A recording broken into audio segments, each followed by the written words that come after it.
Despite forecasts for a slowdown in the global economy, a little-known economic indicator is starting to gain traction. The so-called car index is an attempt to measure the world's middle class based on the number of people who own cars. Uri Dadouche is head of the Global Economics Program at the Carnegie Endowment for International Peace. Ownership of cars is going to explode, is exploding at the moment in the developing world, a sign that the middle class is exploding. And the reason that is there are about 70 countries with a population of about 3 billion people who are approaching a threshold of income, about 4,000 per capita, where the middle class really increases very, very rapidly. Dadouche says the relative rise in average incomes means greater demand for non-essential goods. Because that's the threshold of income where people begin to have enough to buy all sorts of things. And it so happened that the things that they will buy are the sorts of things that Japan, Germany, and the United States excel at producing.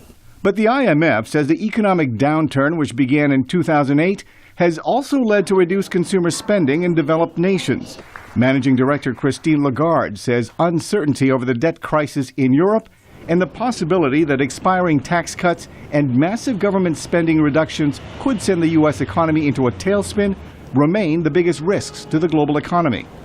We clearly still foresee a gradual recovery. But the global growth that we have forecasted 12 months ago, that we have revisited 6 months ago, is likely to be yet a little bit weaker than we had anticipated. Add to that rising food prices and increased volatility in the Middle East. And Lagarde says economic growth next year is likely to be slower than the group's earlier forecast of 3.9%.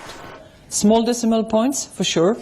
But what's characteristic is that our forecast has trended downward. Although slower growth in China and the challenges in Europe and the U.S. remain problematic, Dadouche believes the prospects for global growth may be better than the IMF forecast would suggest.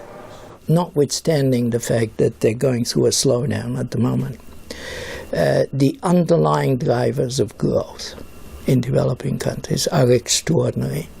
Recent surveys show consumer spending in developing countries has increased 3 times faster than in advanced economies, with car ownership rising at a sharply higher rate than in developed nations.